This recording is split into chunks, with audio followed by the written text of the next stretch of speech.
Is Rekkles a KDA player? There are allegations all over social media that he's a zero impact player, that he just plays for KDA. There are some copy pastas that have been running around on Twitter and in Twitch chats. There is some evidence from outside, such as his OPGG and some of his KDAs from professional games and even professional losses, like this infamous 0-0-0 Braum loss in his first game in the LEC versus on lost returns. So what is the truth when we deep dive into what is really happening?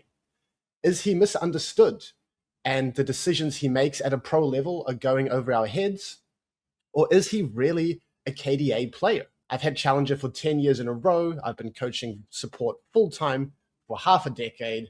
I've competed at international tournaments for my region. So today, I solemnly volunteer myself to be the investigator for this task. And what better way to investigate than by breaking down a couple of Lost Returns games from Rekkles' POV. So we're going to start with the controversial 0-0-0 loss on Braum. So what I want to just lead this off with is this is his first game back onto the LEC stage. We're going to cut the players, and especially him, some slack in that regard. But I mainly just want to focus on what type of decisions that he is making and whether they are reasonable given the game state, given the matchup, or if he is being a little bit too much of a KDA player. We'll have to see. So the early lane is not that interesting as long as you're looking to take some early bush control against the Alistair. You're happy to just basically play slow and reactive and just to outscale a little bit more. So we're just going to get started with the lane over here. He is taking mid-bush control on bot side over here. That's great. I think would be maybe a little bit passive and not really finding or searching for a Q by wrapping around the bush and maybe looking for something around here, but it's really not that big of a deal. That's not going to make or break the lane or the game.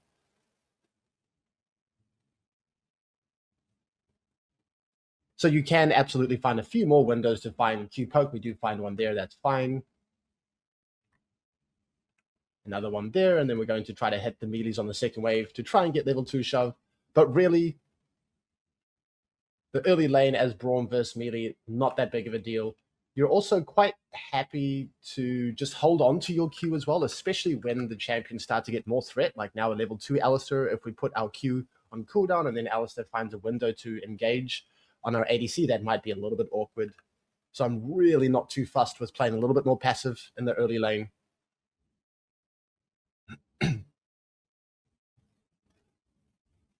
what makes a great Braum is spell usage, is understanding how and why Braum counters engage, how that you can make sure that your Q lands against engage to apply your passive when the engage gets disengaged by you and you extend the fight, and to make use out of your W and your E. So we're going to have a look at a trade that comes up pretty soon here.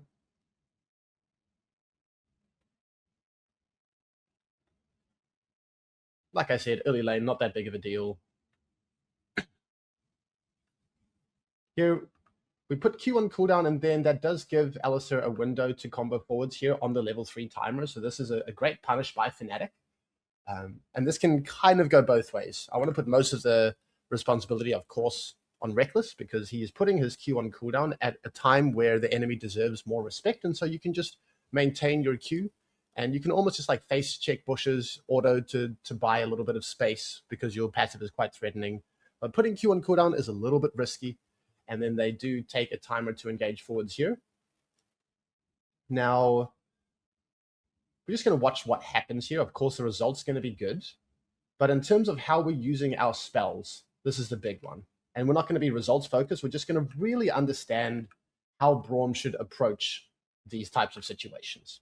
So like we mentioned, when the enemy deserves more respect, and for Alistair in particular, that's level 3 and onwards, when they deserve more respect, you want to be more reactive with your Q. There needs to be a reason for you to put your Q on cooldown. Maybe the Alistair is missing his cooldowns, or maybe the wave is very close to your tower, so they don't have really any space to engage. or maybe you want to inject volatility in the lane because let's say your jungler's on your side of the map and you don't really mind taking and dealing a bit of damage. But just kind of like going fishing at a time like this is quite risky. So the Q is like a bit of a question mark. Now on the back end, our Corki W's away, so now we can't use our E. And this is one of the biggest gripes I have with any pro player. They all really struggle to get value out of Braum's E. Rekkles is going to fall into the same trap here. There's nothing to E here. Your E is doing absolutely nothing. So we either need to coordinate and have Corki not W away and use our Braum E to block the auto attacks, and then Corki can preserve his W and maybe even W forwards to extend the trade on the back end, because that's how Braum beats these engager lanes, is he disengages and then he wins the extended version of that fight. But if your ADC has W'd away, and we clearly see that, then there's no reason to E. If Alistair gets to get in range to use his E auto attack and stun him, and then, Yunara's in range to follow up, then we can E. But putting our E on cooldown like this is not how we want to go about it. Imagine if we maintained E, and then when Corki is trying to meaningfully follow up, then we block the Yunara who's trying to hit our Corki, and then we're just going to dominate this trade on the back end. So the E is going to get a fail from me.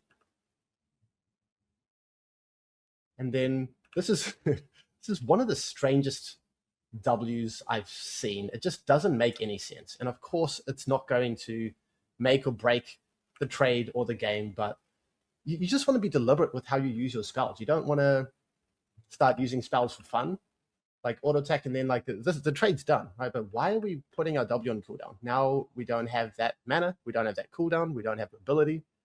It's just a little bit peculiar. Don't really get it. But I want to show one alternate way that we can approach this sequence. And what we should be thinking about is that we're happy, right? We're going to win the extended fight here. We're going to apply our passive on the Alistair. And here what we can do is we can even, because Alistair has such long cooldowns, we can even jump to a minion up here and start to put pressure on the Yunara, especially with our Q coming back up. So imagine we stop focusing the Alistair here because Yunara is quite far up.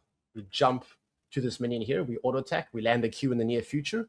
Then we E so that she cannot get any auto attacks on, and then she's going to take a huge amount of damage because the Alistair is missing all of his cooldowns for a very long time. So I think the communication was off. The understanding of how to get value out of our spells was off. And this is something that you really need to understand if you're picking Braum into melee supports. Okay, so from this explosive 2v2 fight, which of course turns out well for us, cool, there's going to be one of the first signs of confusion of how to properly play the role of support.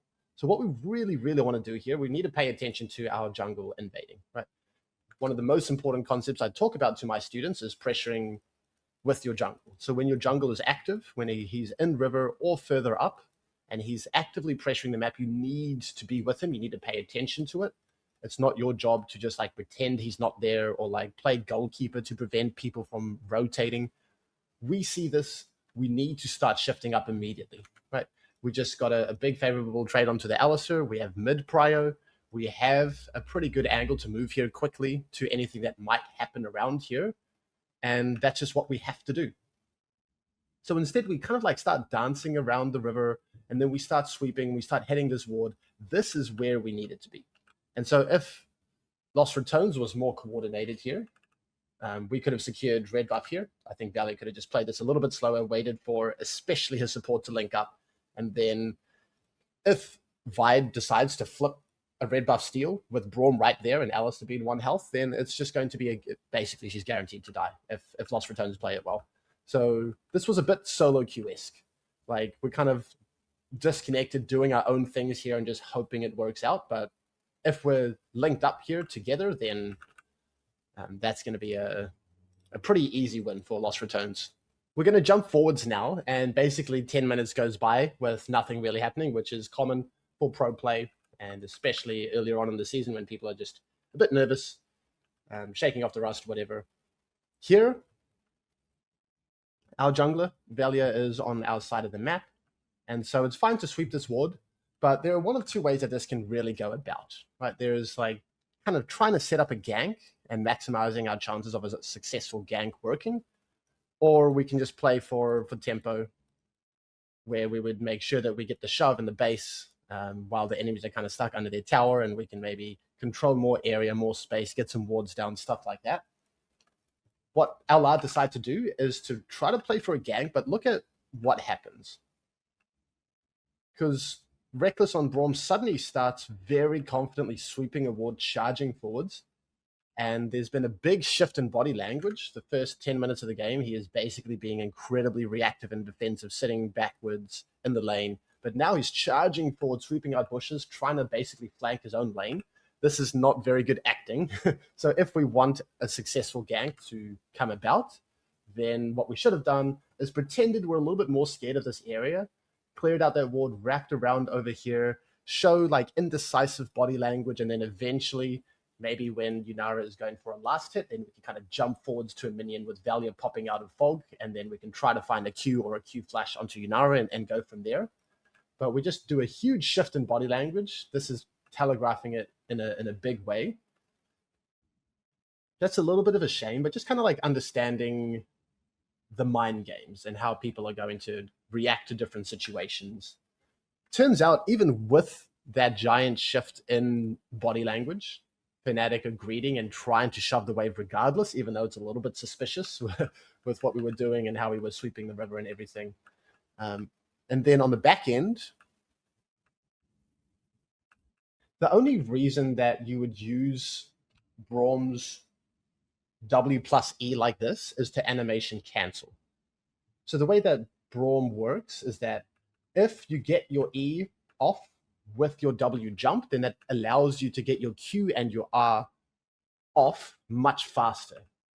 I'm not sure if that's making any sense, but right now, if he W's E's mid W, then he can immediately Q before he lands with his W and then, you know, has his casting time for his Q or his R. So that's the reason why you would do this, but he doesn't do it, right? So he W's with his E, and then there's no insta Q and there's no insta R because our Q's on cooldown.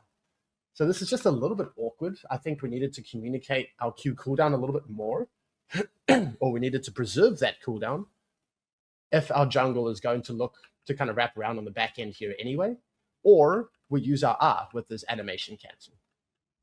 The other thing, this applies to champions like Braum, like Rakan. You want to be careful where you cast your spell from. There's a big difference casting your Braum W from this side versus this side, right? Because if the play is Cork is going to bulk forwards, we want to be more on this side so that we end up over here, so that it makes our Q angle better to land.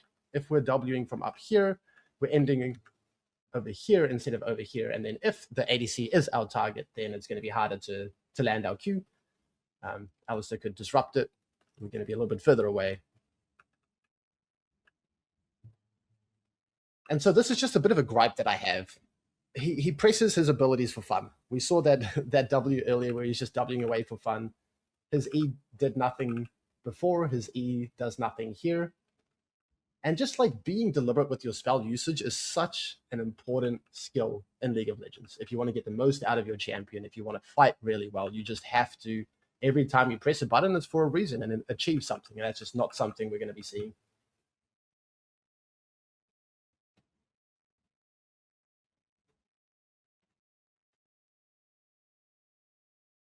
Okay. And then on the back end here, Valia just griefs. This is something that he's doing in quite a lot of early games. There's nothing that Rekkles should be doing here. Valia is just completely griefing. What you need to be comfortable with, especially on a professional level where the enemies are going to be more precise and disciplined, is if the play is to put pressure on bot and dive, then if they concede, you let them concede and you play for the tower plates, right? Like we can get several plates here and we can deny an entire wave if they're conceding. And that's a huge win. But if you just try to like solo dive between towers, there's no way that we can connect with our bot lane here. So no fault to Rekkles here. Valia's griefing is what it is. I actually like Rekkles' attempt on the back end here. So there's another gripe I have with Braum players that actually didn't come to fruition here is you want to E before you W and flash so that when you do get there, your E can immediately start canceling projectiles rather than you waiting for the flash and the W animation to finish over here, and then you plop out your E. So this was a good attempt. Really like seeing this from Rekkles. We could argue to just put your E up a little bit faster because it does give you movement speed. And he kind of misjuggled the tower range there, so he had to step backwards to drop it. So he could have gotten here a little bit faster and potentially saved his life, but really good attempt. It's just the idea that is the most important for me right now, just like understanding what you should look to do. And then if the execution is a bit off, whatever. So that was a fine idea from Rekkles. We're going to jump forwards a little bit now. Again, basically 5 minutes pass with nothing happening. And we're going to have a look at a little bit of a skirmish that erupts around the middle of the map in Bot River.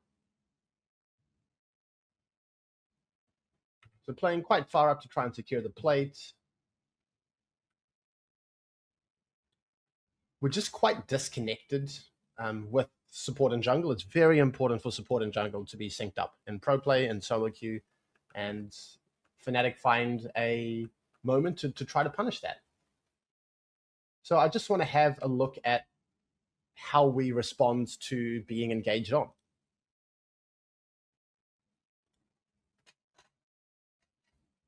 Again, you really want to have a think about your E usage, because right now we're Braum, we're full health, we've got resistances, we have our Celestial opposition up. I really don't think we need to E this. This is really not going to do much.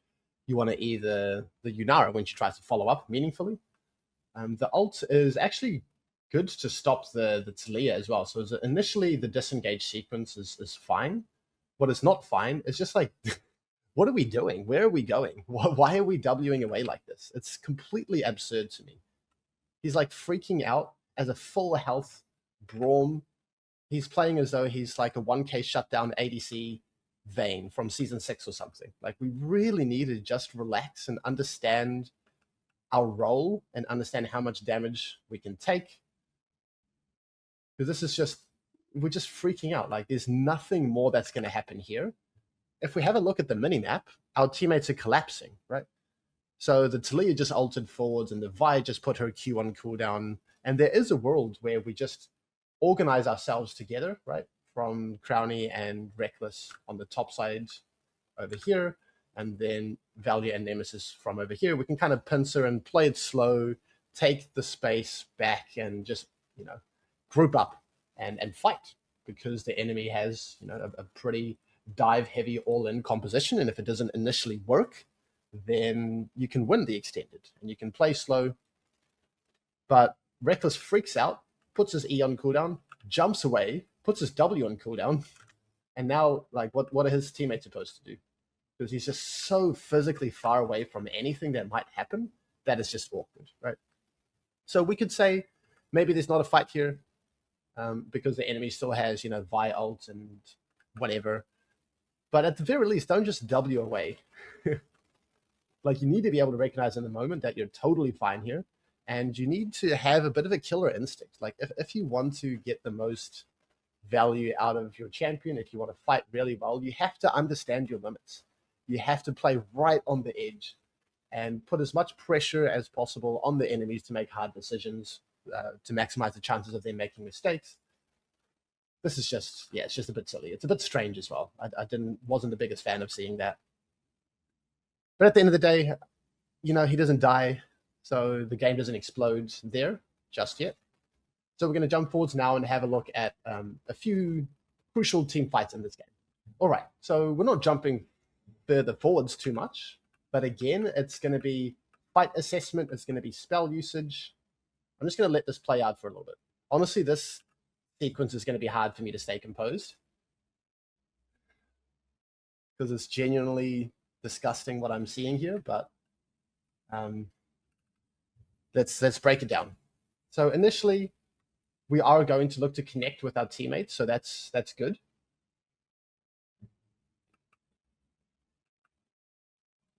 What we don't want to do is just put our W on cooldown for fun again.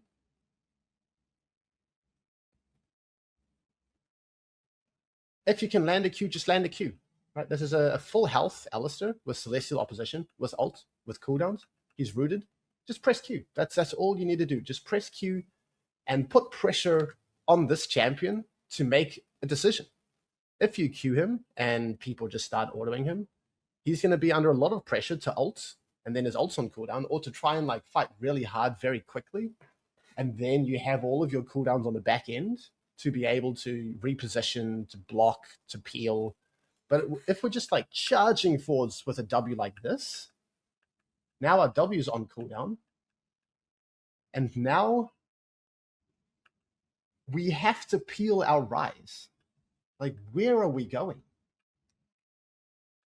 This is absurd. We are full health Braum running for our lives when our mid laner is getting engaged on. Like, we have to peel him. There's not much else that I want to analyze here. There is just no world in hell that we are right-clicking away here. This is where the allegations might have some merit to it, because this is a really KDA player decision to sprint away like this. So even if you're not able to calculate how the fight's going to turn out, at the very least, you're with your rise, you're fighting, you're peeling, and then worst comes to worst, you have to flash away, or you get chunked, or you die instead of your rise. But we're Braum, we peel, right? Imagine we still had W, we W here, we start ordering the Vi. Vi's going to be put under pressure, or when, yeah, I mean, we just have to peel. It's as simple as that. So we're playing like an ADC who's absolutely terrified of their lives, and then, yeah, it's very selfish play. You have to put your body on the line as a support, as a Braum, for your carries. That's just what we have to do. So maybe that was just a one-off, but that was pretty tough to watch. Let's have a look at another fight this game. All right, this is going to be that Baron fight, where the game state was actually pretty close up until this, and then things collapsed. So let's see from Braum's perspective what ended up happening. I'm sure you guys already are going to have an idea of what I'm going to say. I'm going to let it play out first. Okay, let's analyze that now. So the thing about Braum's W is it's a useful spell, I promise. You want to use Braum's W primarily as a mobility tool, not as a resistance, like tankiness kind of spell. Just like Thresh. If you think about Thresh's W, it's going to be used to the best of its capabilities as a tool for mobility, to pull people in or out, not as a shield. The way that we're using W right now, honestly, we're not getting mobility and we're not getting effective value of resistances. We're literally just using it for fun whenever we feel like it. But we should preserve our W more as Braum here. Just Q. Just Q her. You're fine. Put some pressure on her, and then from there you can decide what you want to do with your W, with your E. Our E kind of goes on cooldown because we jump forwards, and now we're kind of flashing away on full health. And then we're clicking backwards. What are we scared of? We're a full health Braum. Our teammates are fighting. What on earth is happening? What is my Braum doing?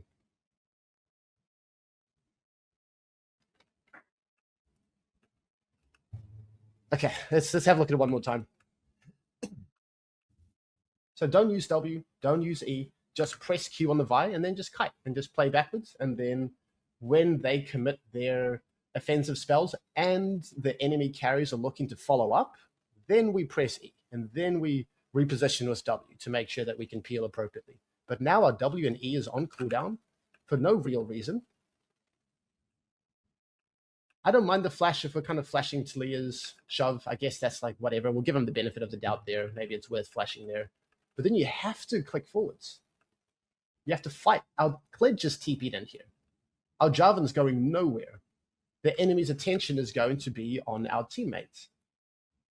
We are going to be great in a skirmish like this by playing around and applying our passive, but we're clicking away.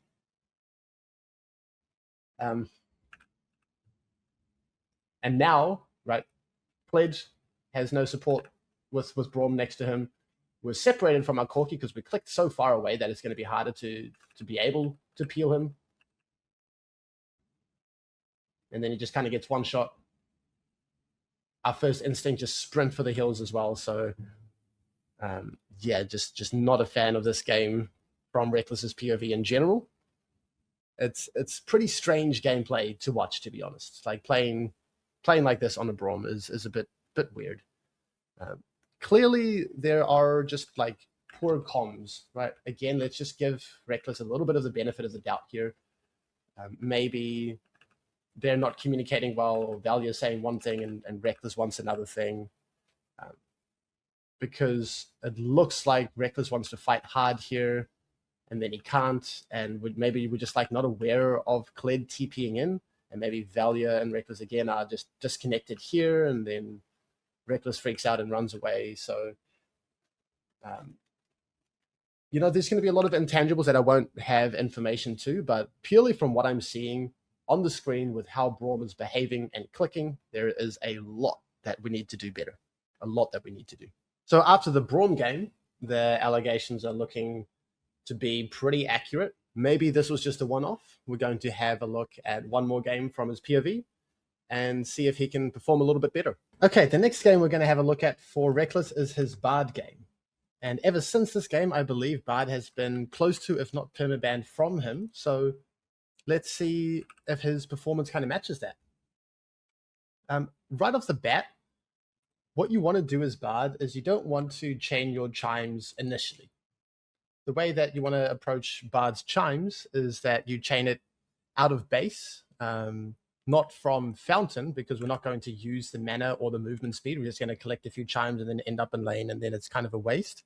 You want to chain it from first base, and then you end up, there are more chimes on the map, you end up with a bunch of movement speed, and then you can kind of make a play somewhere. Or you chain it from lane, when you're running lower on mana, then you can kind of take a step back, collect all of the chimes, and end up with a lot of move speed and all of your mana replenished. Because right now, the XP doesn't really matter. We're going to hit level 2 like 1 million faster, not a big deal. The move speed doesn't matter. And, of course, the mana doesn't matter because we're at full health. Full mana here. So just a Bard-specific thing, and we're going to notice those add up throughout the game, is like just really understanding the limitations of Bard.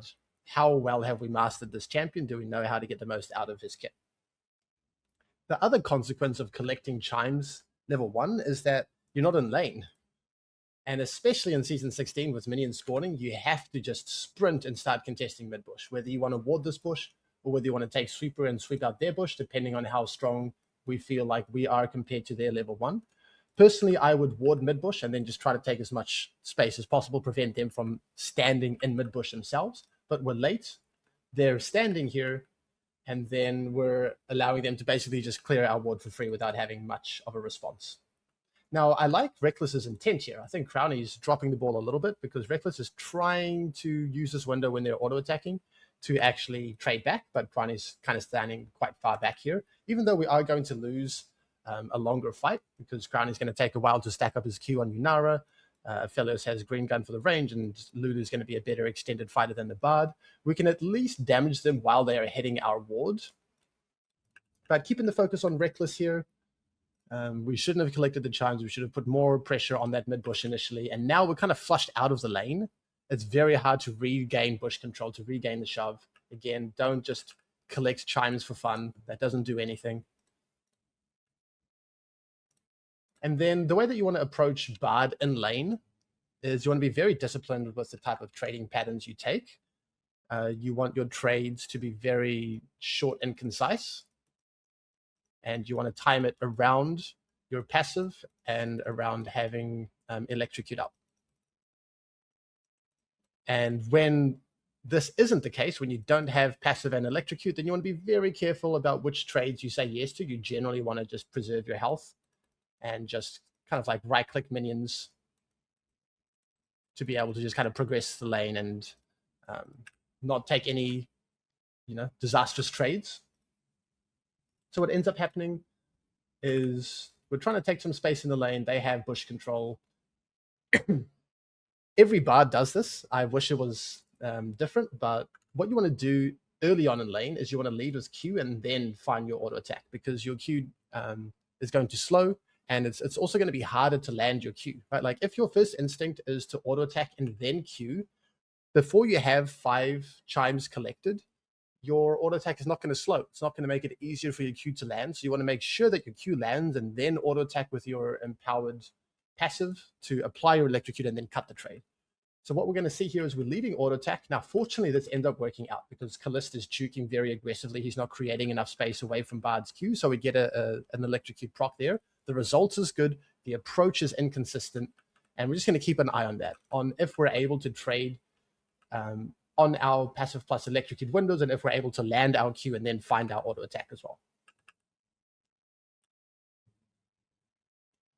Really like what we're looking for here, especially as Bard, who's going to thrive in short concise, who's going to thrive in kind of 1v1 trades in the early lane, is we want to try to take space on the bottom side of the lane as well.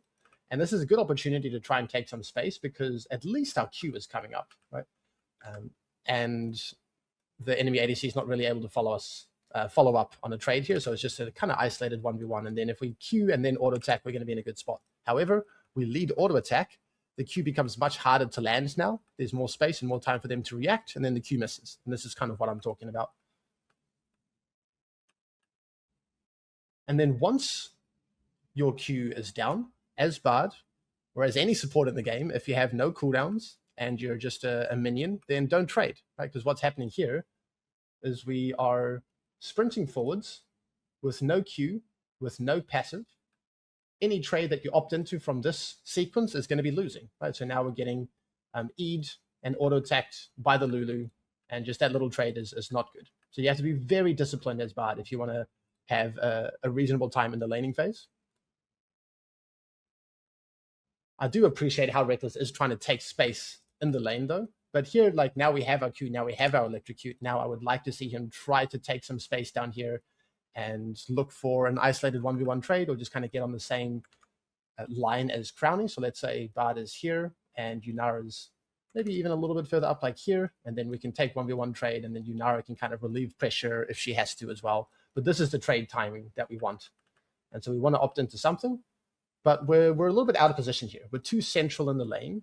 So not only is it going to be risky to trade because we're 1v2, it's also going to be harder to cut the trade into fog, because that's what we want. We want to keep it short, concise. We want to keep it 1v1 if possible. But here we're kind of going for like a creative Q stun on the minions. This is something that you don't really want to try do too much as Bard unless you have a really good read. If a short, concise handshake trade is in front of you, down here, just take it and move on, and then you'll be happy, right? Your cheap shot, your electrocute, your just your short, concise trades are really powerful. And then similar thing here. We're walking forwards, no Q, no passive. We take an auto attack trade against an ADC. That's strictly losing. Might not seem like a big deal, but these poor trades start to stack up. As we keep trading with nothing in the tank, we're taking more and more damage. Horrible trade here. No Q, no passive.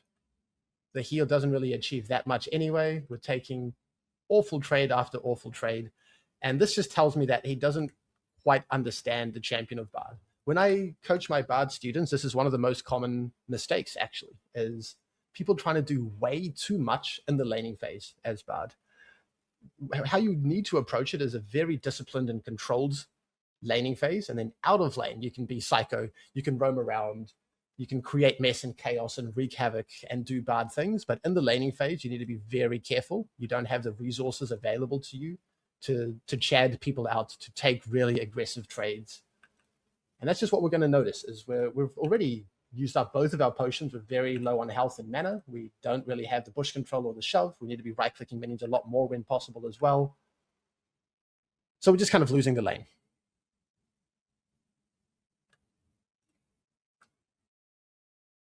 And yeah, Bard's kit, it's not really designed to win lane. Like level 1 is you're decent, and with this rune setup, especially with Electrocute plus Cheap Shot, you get a little bit more laning strength than you're used to, but basically you want to get out of lane. You want to scale through the lane. The best way to do that is to stay healthy and hit minions, and to use your mana more for Ws as the lane progresses to keep yourselves healthy. And then look at our mana pool right now. Imagine if we didn't just collect those chimes out of whatever reason. Right now we could go and chain all of the chimes and end up with a very healthy mana bar and be able to have a little bit more lane presence for this next laning sequence.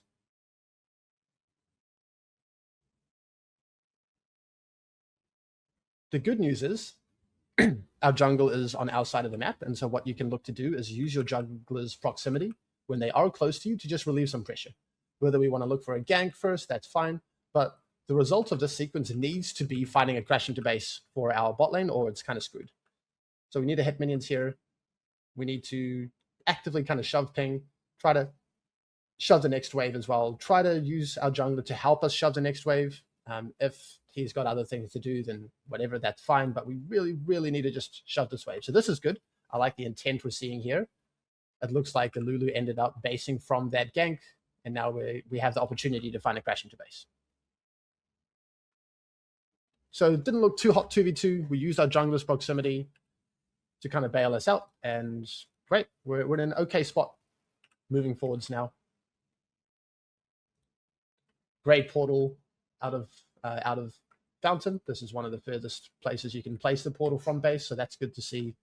Here, you want to be careful about just autopiloting back bot. You want to ask yourself what's there to achieve. So right now, Kalist is trying to find a shove into base. If we can't disrupt the shove, if we can't disrupt the base, then there's nothing to do here except just kind of soak XP. So what I would appreciate on this window, instead of just kind of like hanging around bot and last hitting minions like we're in ADC, is to just apply a bit more pressure onto the map, right? Like there's a lot going on here. What we could do is a lot of different things, right? Like we could have pathed like this from base, use the home guards, and then wrap around, do a chunk on Azir, force him to use his spells, and then help our mid laner find a crash into base of their own. Or we could chuck a few Ws down, or we could posture for like a counter gank, or we could sweep, or we could pink. We could just apply some presence and help out the middle of the map here instead of whatever this is, which is just soaking some XP, showing on the map. This is very solo queue-esque. This is very ADC-esque. And then I think he realizes that there's no reason to be bot. No, he pinks Dragon. Not a good pink. Very, very strange pink. I mean, Dragon is not even up for a while still. The way that you want to use wards, so pink wards, you want them to go on the edge of your control. And for green wards, you want them to go on the edge of the enemy control.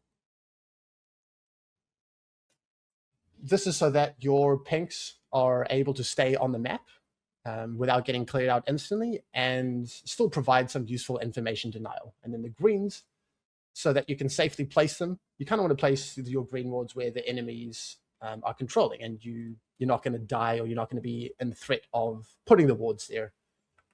But here, this pink, we're just kind of throwing it out to get a little bit of vision. It's immediately going to get cleared out. Season 16 as well, pinks become significantly cheaper after your quest, so you want to buy a few less pinks early on as well. Not a fan of this pink. If we wanted to disrupt the dragon or get information later, we can just kind of walk over here and then place a W. It will give you vision for a brief period, and then you can see what's going on. Bit of supportal combat over there. And then we just kind of skip through most of the rest of the laning phase here. I've said what I've wanted to say. We need to right-click minions more. We need to look for opportunities to pressure away from lane, especially if we're losing lane. We want to help out our mid laner. We want to link up with our jungle and pressure when he's looking to do something as well. This is going to become more and more relevant as the game goes on. Like earlier on, you can kind of make an argument to just be more lane focused, especially this season. But I'm really going to be looking for opportunities for Rekkles to either win or apply more bot lane pressure or create some pressure elsewhere. If we're just stuck under tower, losing, that's worst case scenario. And we can still take our short, concise trades, especially if they're 1v1, and especially if we're near terrain, because then you can just kind of portal out.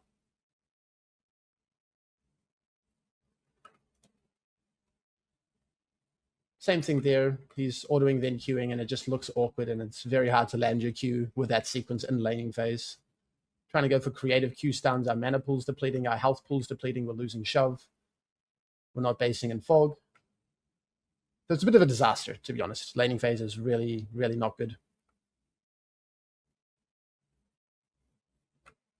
Here, I don't mind piling bot from base because there's something to achieve, right? Like our ADC is in lane. We might be able to kind of force a fight right now before the enemies organize themselves. We might be able to help our ADC find a crash into base because they haven't based again.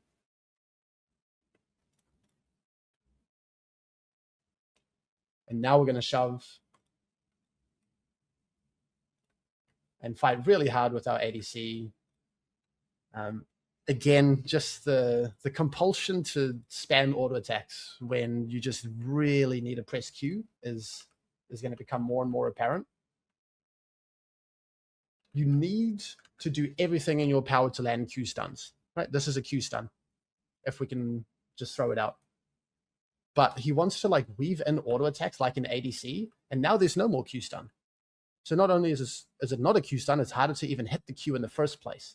And so that's like the most important part of skirmishing on Bard is being able to land Q stuns and understanding how game changing and how fight changing a Q stun can be.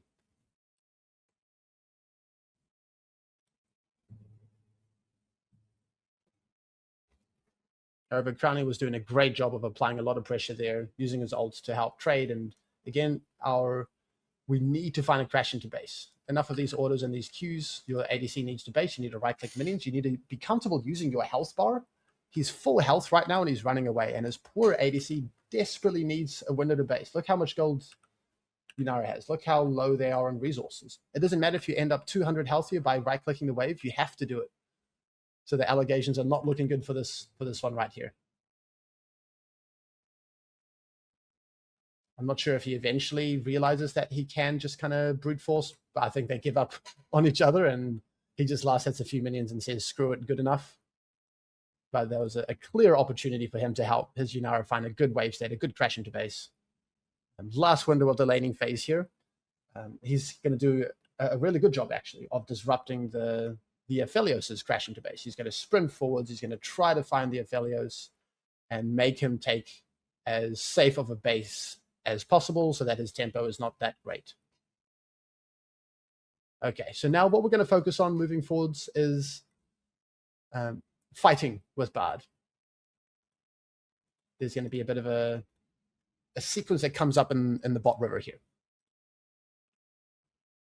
So the thing about Bard is that he excels in number advantaged situations, right? He is incredible at skirmishing, at picking, at being mobile, at creating number advantages. But you need somewhere with which to create that number advantage, right? You want to play around somewhere. Mid is a good shout because that can be 3v1 very easily, or 3v2 if the enemy jungle is nearby. Bot lane is riskier, right? Because then you're closer to their duo, and then they're going to have two people there, and if their jungle is nearby, it's not really a numbers advantage.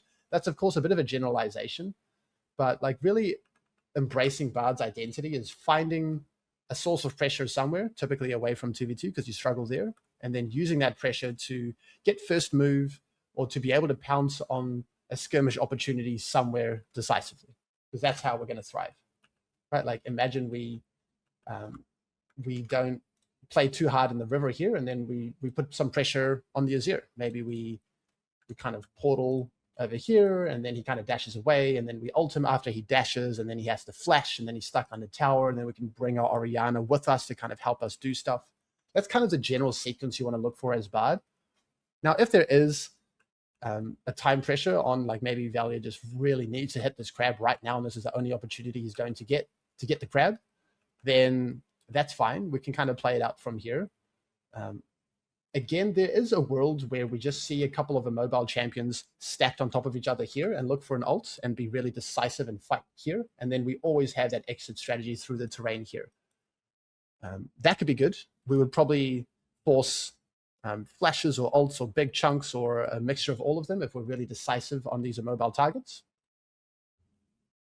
If not, and the enemies get to organize themselves, then Bard starts to become a lot weaker. And so at some stage, we've got to recognize that none of the enemies are isolated. We're not really in position to pounce on someone. So we just need to leave. Right. Here we are. Just leave. There's one more option for Rekkles. It's a pretty tricky and narrow one, but if you immediately Q flash here, Bard will be able to stun the Azir, and Azir won't be able to react in time with his shuffle. And he might even get his flash as well, but that's risky, right? That's pretty tricky. I prefer just portaling out. But here, we're having this compulsion to start auto-attacking people. The thing about Bard as well is he is incredibly annoying and slippery if his E is up and if he is near terrain. His E is up. Here he is nowhere near terrain. He's clicking forwards as well. And so he's just asking really to get collapsed on. It doesn't really matter what the result of this is. He's going to have to flash. He's going to get heavily chunked. He's going to be out of the fight regardless. And yeah, it's just important to understand how our champion fights, what we thrive in. And Lulu and Enchanters are going to have a better time in organized fights, and Bard is going to need to look for opportunities to increase the pace, to isolate targets, to find number advantages. So it is like a bit of a team thing as well. Like maybe Valia is coming for this crab. Very likely that he is. If the play is to get crab, then get the crab and portal out. If the play is to fight dragon, maybe Lost Returns thinks that they're strong. They're not, but if they want to, then you're going to need a source of pressure. Right? You're going to need to bring your sup and your jungle to one of the two lanes and concede the other one, and then have a way to enter the river and to place a vision control.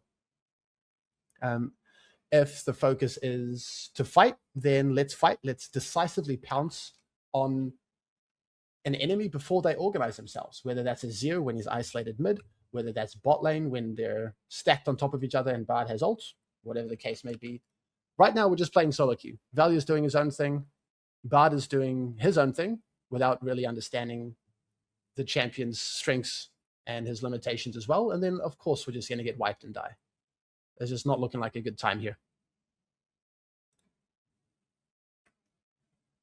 Okay, so yeah, pretty impactful fight for the outcome of this game. Let's jump forwards a bit.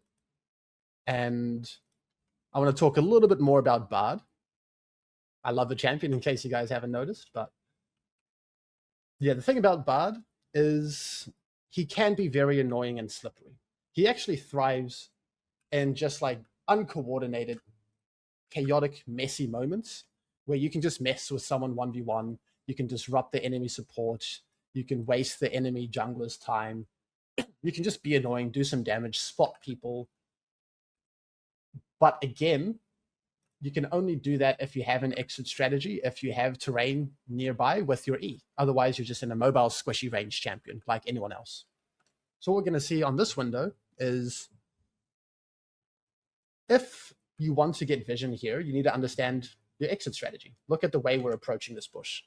We're doing this. We're so far away from terrain. If we're warding this bush, it means we know that it's an important area, that the enemies might be here soon or now. And yeah, what we want to do is just approach from this angle. Put your wards in the bush and then just get out.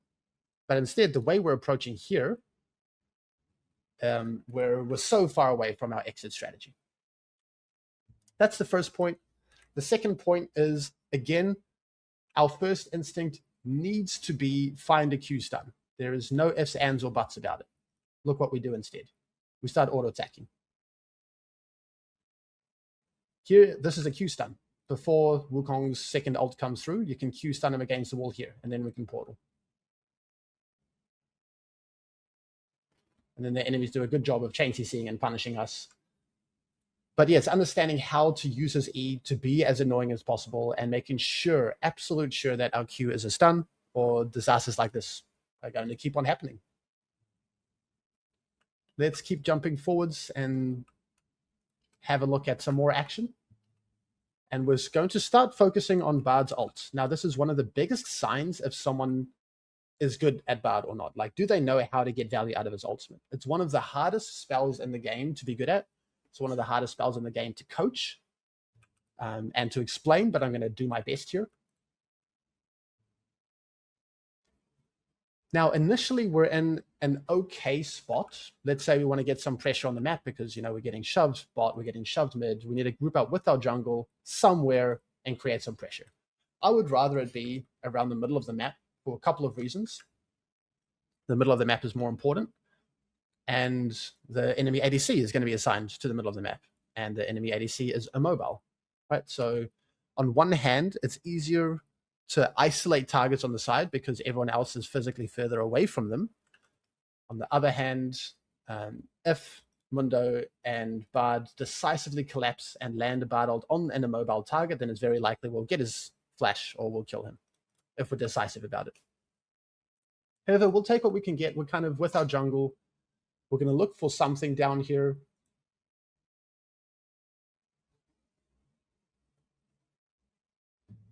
Getting some vision down. The thing about Bard is his E is so important that you don't want to use it unless you're meaningfully achieving something or dodging something. So what I would like to see here is just hold your nerve a bit longer if we're in this situation. Like, don't E unless you see Azir, like put a soldier down and then press it forward with Q, and then you can E, and then he's missing his Q and he's missing a soldier, just as an example. But moreover, the way that we're going to be able to control the river is by shoving and pressuring a lane. Right? Let's help Orianna here, force Azir under tower, and then we can death ball with number advantage and move through. So very, very disconnected from everyone here. And it's no surprise that we just kind of get flushed out. We lose cooldowns, we lose first move into river. Now, the good news is we still have ult, and there are opportunities to decisively create a pick, a number advantage. The bad news is it's an Azir in front of us who has soldier and who has dash, right? So he can just put a soldier here and jump out. So this is not a good Bard ult on paper. Any pro Azir should be able to react to this. He just doesn't. He just face tanks it. So, and really good try on the Bard Q stun there. He did his best to really try and find that stun. It was very close. But this is quite fortunate that Azir just didn't dash out of it. Generally, you want to hold your ult against mobile targets and force their mobility through auto attacks or even through your Q initially. Now, the next part of this fight is going to be just not very good.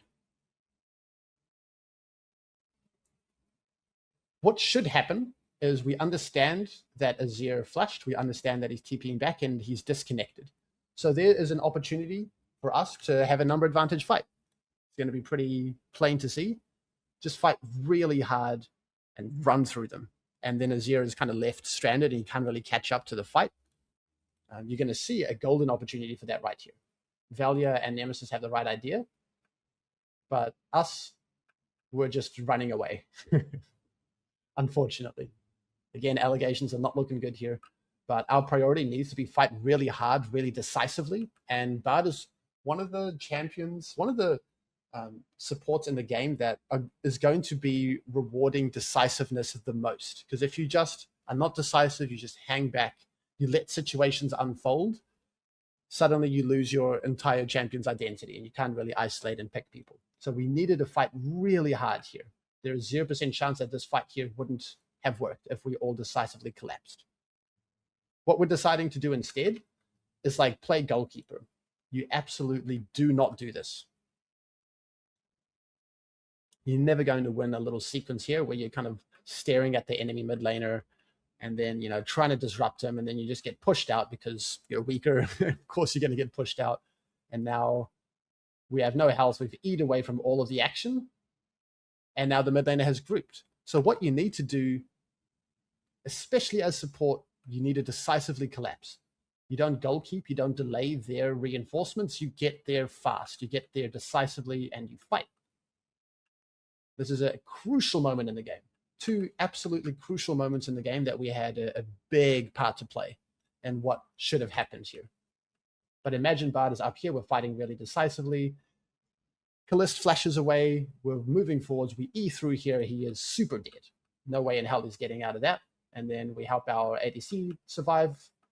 It's just going to be absolutely game-changing if Bard makes the right decisions here. We take the shutdown kill on the Wukong, which is very bad as well. So yeah, not a great fight. Again, the result looks good. Maybe the result is good, but the decisions, the thought process, the identity of our champion is just not there. So now let's have a look at one more fight, and then we're going to focus on his ult usage. So what we're going to see here is a really good opportunity for Bard to do Bard things and decisively collapse on a side. Because for one of the first times in the game, we actually have a lane that has some pressure. And so we can move to that lane that has shove. We can get there first and before the enemy support. We're spending a little bit too much time around the middle of the map here. We should be clicking up here, bringing our jungle a little bit more decisively. But really, really delayed here. Take the blast cone over here, decisively collapse on this. Every second you hesitate is more likely the enemies are going to be able to respond in time, and you lose your identity once again. We notice the Wukong. You really, really want to make sure your Q is a stun once again. So we just kind of like Q him in the face, and it does a bit of a slow, but we can just keep clicking away. Or we can maximize the chances of our Q being a stun by clicking like this, and then Wukong's going to chase forwards, and then we can stun him against the wall over here. That's something that we could keep in mind. Otherwise, I like the decisiveness to kind of portal through and put pressure on the Azir. This is a good sign. We need our Q to be a stun. Can any of you see a Q stun opportunity right now? Because it's right there. Stun the Wukong. Before he gets his second ult off, we can put him under a lot of pressure. Instead, look at what we're doing.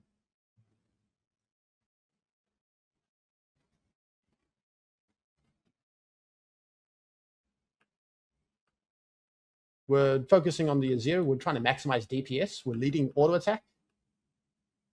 And then we're queuing wildly. And now Wukong has put a lot of pressure on our teammates. And the play initially is kind of over, right? So again, for any Bard players out there, make sure your Q stuns. Do not pretend like you're an ADC and try to maximize DPS with auto attacks. Prioritize your Q stun and go from there. Now we get to talk about Bard's ult a bit more for the rest of this one. This is a bad Bard ult. The reason it's a bad Bard ult, actually before we talk about that, we find a Q stun. Look how fight changing it is. That's the reason that Wukong is just going to get annihilated there, because we found a Q stun. But anyway, for Bard's ult, you want to be very careful in even number fights. So when a fight is more even numbered, you want to do one of two things. You either wait for the result of the fight. So you wait until you're confident that it's winning or losing. If you're confident it's winning, you ult people when they're exiting to keep chasing them and killing them. If the fight is losing, you ult the enemies to prevent them from chasing so that you can cut your losses.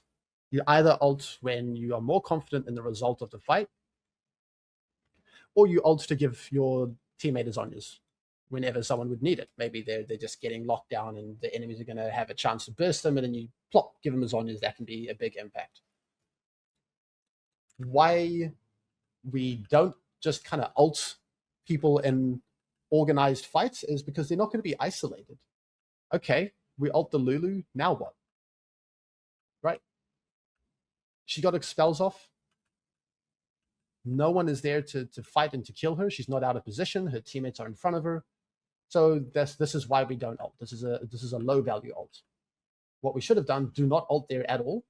prioritize finding Q stuns as much as you can, and then once you're comfortable with the result of the fight, then we can consider ulting. Like right now, if we think the fight is winning and we want to do more, then we have our ult, and then we can maybe even portal the team through here, and then they're going to try and exit, and then you ult them when they're trying to exit, and then boom, Lulu's dead.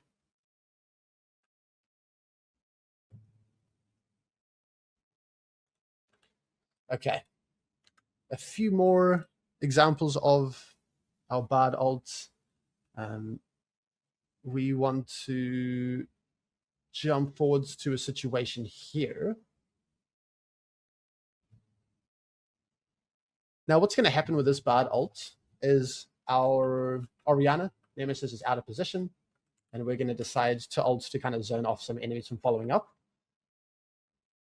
This ult is fine. I wouldn't recommend any bard players for this to be their first instinct with bard ults, to just kind of like zone people off. What I would prefer is that once the enemies are showing intent to meaningfully follow up, let's say Azir shuffles forwards and now he's immobile, and then he gets bard ulted, and then it'll land, and then we might be able to punish him being immobile with no cooldowns. That would be a more consistent approach, but we'll give them the benefit of the doubt here. It does create space. They do have to kind of juke away, and then our Orianna can survive. So this one is fine, but still we're not really getting the highest value out of our ult at the moment. We're going to jump forwards for another ult.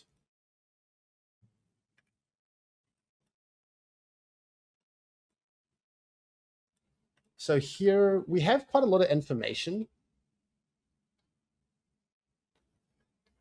We see the enemies are kind of shifting top. We see, we just see all of this, right? So we have a pretty good read of what's happening.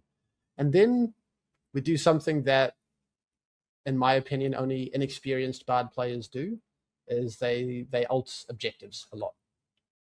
The reason that I'm not a fan of ulting objectives is it's very unlikely to be the difference maker in a sequence like this. What I would prefer is that you either wait until you have more information, and then you see the objective is like really low, and then you're like, oh, okay, I do need to ult it. I will allow my jungle to kind of get the flip in there. If you're like blind ulting neutral objectives, it's very likely your ult is going to be wasted. So either wait for more information and get closer and see the dragon, or see the Baron HP, or wait, don't use it at all, and then use it to kill people on the back end, because they're going to be disorganized, right? The Azir's over here, and then the rest of the enemy team is here, and they're going to try to exit up here, and then you can kind of portal through, and you can wait until they flash or use their mobility, then you can ult them, and you can just kill them on the back end as well. So I'm not a fan of this ult. Also, like the thing about Season 16 is Baron is a lot tankier. So Barons don't really just get one shot like they do last season, and then we're less inclined to have to ult like this regardless. Similar issue with our next ult. We're kind of pathing out onto the map here, and the enemies are doing dragon, and so then we just kind of like ult it out of, I don't know why. This ult is never going to achieve anything. Our teammates are nowhere nearby. And of course, like, we can appreciate that we want to contest the dragon, but if the dragon is not contestable, then you don't ult. It's as simple as that. And this is a wasted ult. Nothing was going to come from this. What should have happened instead is we can potentially kill them on the back end. Bard can do bard things. What if we're standing here? They finish a dragon. We portal through this wall with our Vi that's collapsing with us, and then we find an ult, and then we kind of isolate someone. Or we control this space, we flush them away, and then we decisively collapse on the Azir. Or we take topside control, and then when they try to phase check to relieve Baron pressure, we decisively ult on someone who's isolated. Unfortunately, for basically this whole game, we haven't gotten good value out of our ultimate ability. And it's such an important tool of Bard's kit to be able to find opportunities. And I just want to mention it one more time, like, Bard's champion is is great at picking and catching, and especially on immobile targets. This is why you'll see a lot of success on Bard in pro play when there are immobile carries like a Felios or like a Syndra or an Oriana or a Jinx or an MF. And then you just need to constantly be on the lookout to isolate them, to ult them when you have teammates nearby, and then you're going to find a lot of free kills. So my conclusion from the Bard game, it wasn't as much egregious KDA play. It was just champion mastery, understanding how to play the champion to a high level, embracing their strengths and their weaknesses, and navigating that as well as we can. My overall conclusion, my professional opinion, is that Rekkles has trouble with the role, understanding the support role, what your priorities are. Less auto attacks, more understanding what your champion really needs to do in the game, understanding how to achieve that, how to link up with your teammates. If you're playing a melee support, understanding that role and how you can help out as much as possible. His champion mastery is not great, at least on the champions that we saw. Like, if we're going to be playing Braum, we need to understand how to use his kit and how to use his presence and his health bar. If we're playing Bard, we need to do a lot of work and figure out how to clean up laning phase trades, how to get high value ults, and how to find favorable Bard fights and decisively collapse on skirmish opportunities. What I think the best bet for Rekkles is, and if I were to give him any advice, it would be to, just for short term, to like slap on a band-aid for all of the issues, is to play enchanters. And that's what we're seeing is happening now, right? He's playing Nami, he's spamming Nami. The thing about enchanters is that they're basically as close to ADC as you get from a support's perspective. If you play very selfishly, if you play for KDA, then you're going to have a reasonable time. So that'll be the short-term solution, and it looks like that's something that they've arrived on. I'm kind of shocked that teams have not targeted Rekkles' champ pool. I think from the drafts that I have seen, they're more so targeting Bowser's champ pool, but I think there's a huge champion issue in the bot lane and in the support role for Lost Returns. And if Rekkles is forced on a melee champion, I can't really see them winning. But yeah, he's being rewarded. Good play, fair, fair to the players and the coaching staff for finding a way to make this work as much as we can. But this can only last for so long, right? So whatever champ pool that we do end up with, we want to put as much time or effort into learning the champions that you play. You need to have that solid foundation, rather than figuring out how to synergize with your teammates, or create set plays with your team, or to have like a champion pool ocean to be able to exploit in drafts. Just like whatever champion you lock in, you really got to understand how to play that champion. This last part of this video right now, I'm recording after Lost Returns has gone from 0-4 to 4-4. So my script and my plan was made when this was happening, and now suddenly this has happened and this has happened. So I didn't want to make this video too long and review a Nami game, but he does know how to play Nami. He's playing her very well, and that defensive approach is going to be working well on a champion like Nami. But yeah, just like on that note, I would rather Rekkles zoom in rather than zoom out. Like zoom in, get a high resolution, focus exactly on how to specifically do things, and not zoom out and just be too general about how to synergize or how to ward or stuff like that. Like, we really need to be able to control our champions well. For long term, what I would like to see from a player like Rekkles is we just have to learn how to play engagers. Like, it is such a big hole in a team if the support cannot play anything proactive. It forces your comp to be very defensive and reactive and prone to scaling. And again, that can make you very one-dimensional and easy to prepare for, and also to exploit in the drafting phase. I would also then just learn from players who do things that you're not that good at. That's what I've done. That's how I was able to build up my skills and my knowledge. I was picking up a lot of tips and tricks from players that were better than me and then kind of incorporating them into my gameplay. I would want Rekkles to watch VODs of the best supports in the world. KDA is by far the best support in the world for a very long time now.